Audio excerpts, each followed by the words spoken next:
Good afternoon, my friend. Hey, do you think you know what it takes to be a hero? Do you think you know? Well, I'm going to be talking about that with my guest today. His name is Rodney Bullard, and he's author of the book Heroes Wanted. Let's find out together. Let's get connected with Rodney Bullard on Weekend Connection.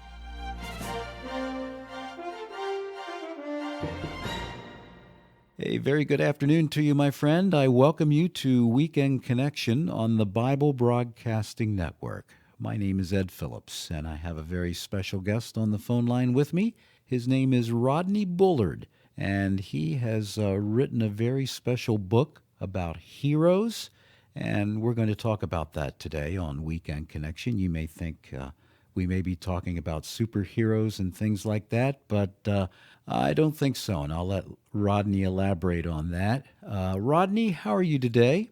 I'm wonderful, my friend. Thank you for having me. It really is a pleasure to be with you. Well, it is a pleasure to be with you, and I've been looking forward to this conversation. And the name of your book is Heroes Wanted, right?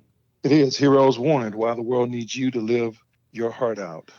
Well, that's a very intriguing title to me, as I've seen it, and I want to know more about it. And I think our BBN listeners would be very interested in it as well. But a little bit about you, where you're from, some of your backstory, and just so our listeners can get to know you better.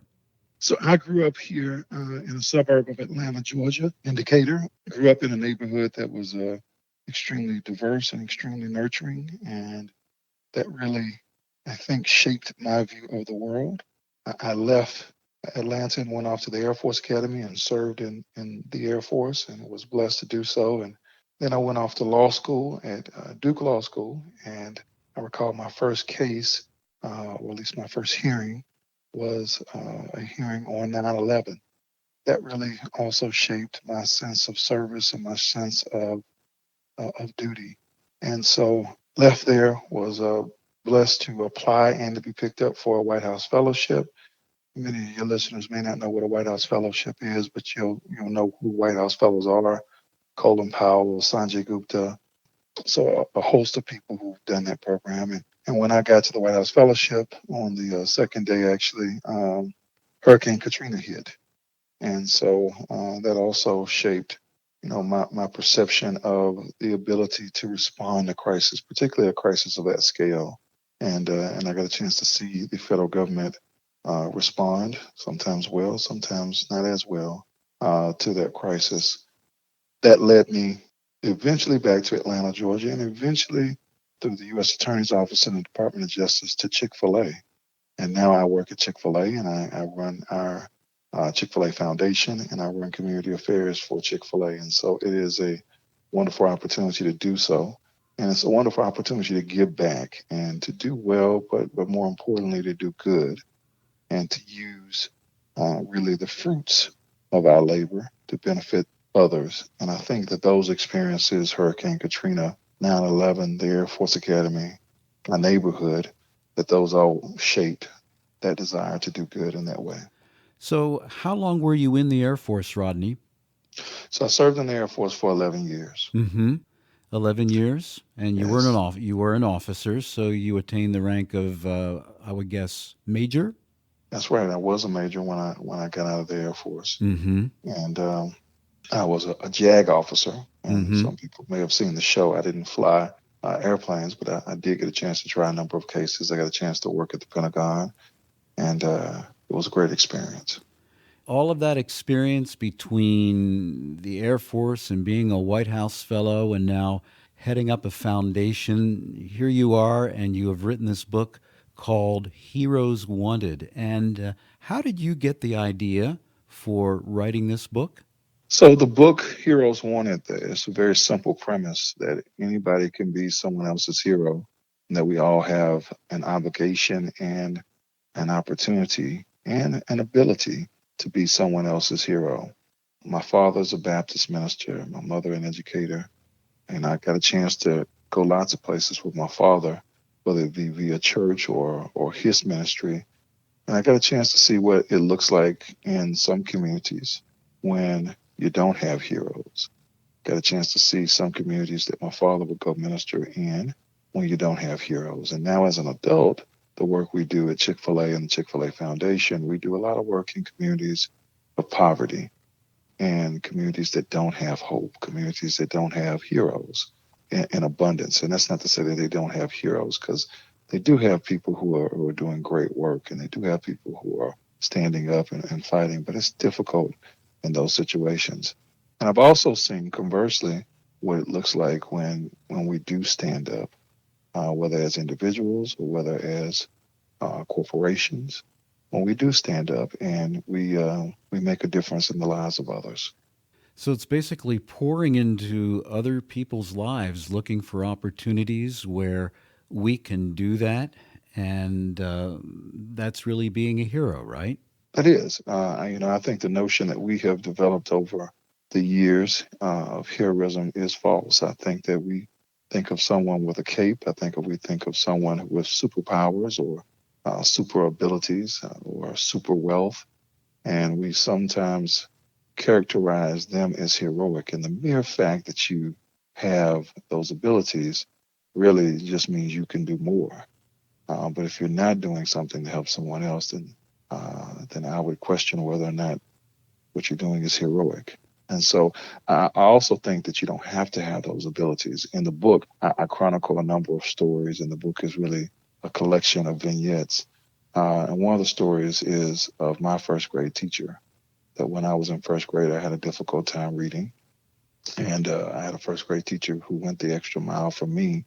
In the summer between first grade and second grade, she decided that she wanted to ask my mother could she tutor me, and she did just that.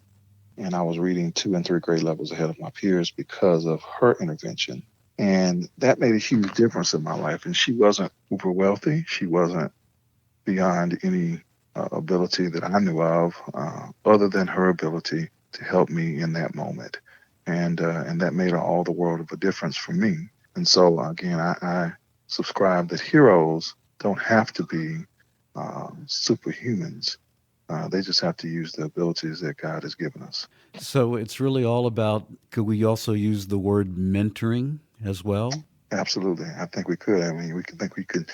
You could substitute a host of words. I mean, and for some people it will be mentoring. For some people it will be leading. For some people it will be giving. For some people it will be speaking and teaching. Everybody has a different talent, and it really is a matter of using the talent that you're given. One of the stories in the book that I particularly appreciate is the story of a friend of mine by the name of Dr. Gregory Allison.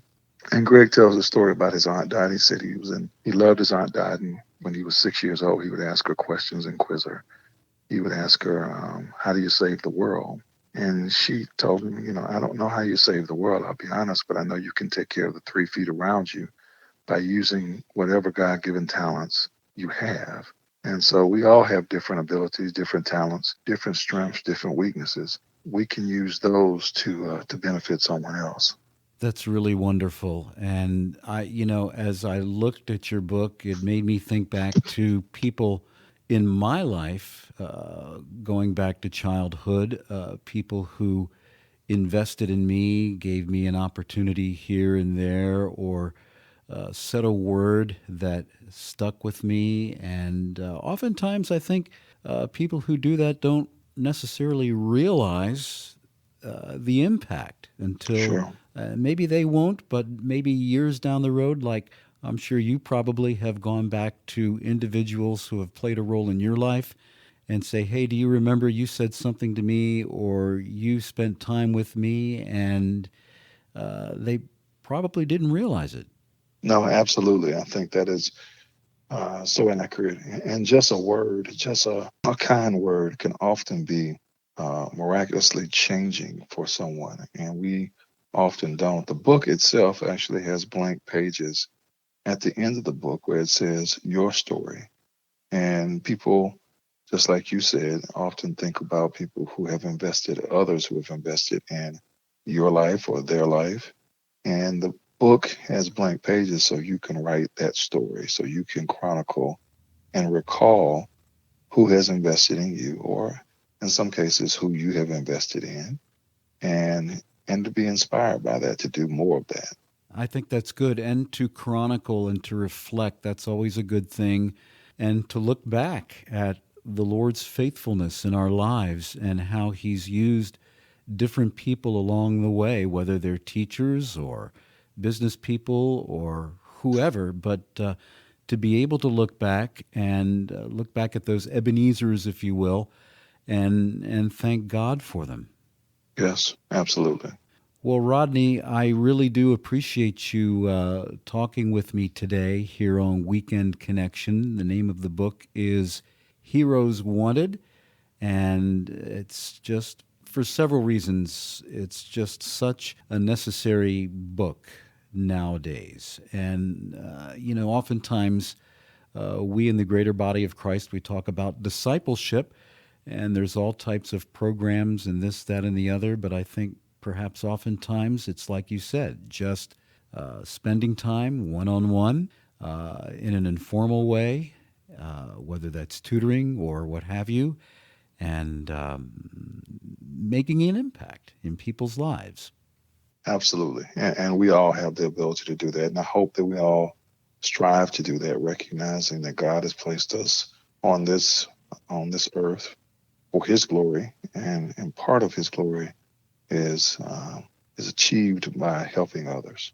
Well, to wrap things up, you mentioned your dad, who was a Baptist minister, as being one of those heroes. As we wrap things up, can you recount one or two other heroes in your life who God used for being the person you are now? Yeah, absolutely. So I've been blessed with a mother and father who both are heroes to me. A grandmother on my mother's side in particular, who was a hero to me. Countless teachers, Mrs. Adams being one, but other counselors and teachers from Reading High School and from Air Force Academy and from Duke Law. And I think finding people and gravitating towards people who want to help you, I think is important. I've also been touched by, administrators and secretaries and janitors and folks that you might not gravitate towards. So been blessed with a whole host of people who have poured into me. We are surrounded by a crowd of witnesses, as Hebrews tells us, and that we run this race for them. And we're in it together, and we really can't do life alone. We really can't. No, we cannot. And it's the thing that we're not independent, but I like to use the word interdependency, that we're interdependent one with another. That's right. Now, Yeah. without question, my friend, I agree with that. Well, Rodney, I know you're a busy guy, and I thank you for taking time today to talk with me. Yes. Go ahead. I appreciate that, and I hope your listeners go out to Amazon or Barnes and Noble, and that they go online and get the book. There's an audio version of the book as well, and that you can get that on Audible. And I hope that the book is edifying, and feel free to reach out to me at rodneybullard.com or heroeswantedbook.com, or any manner of social media, Rodney Bullard being the title on Instagram, Facebook, Twitter, LinkedIn. Thank you so much for joining me today. Thank you, my friend.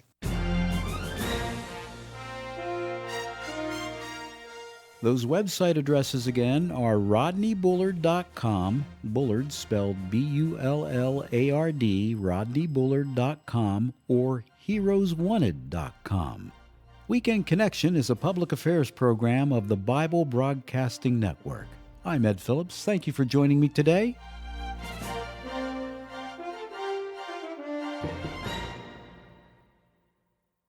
Thank you for listening to this feature, a production of BBN, the Bible Broadcasting Network.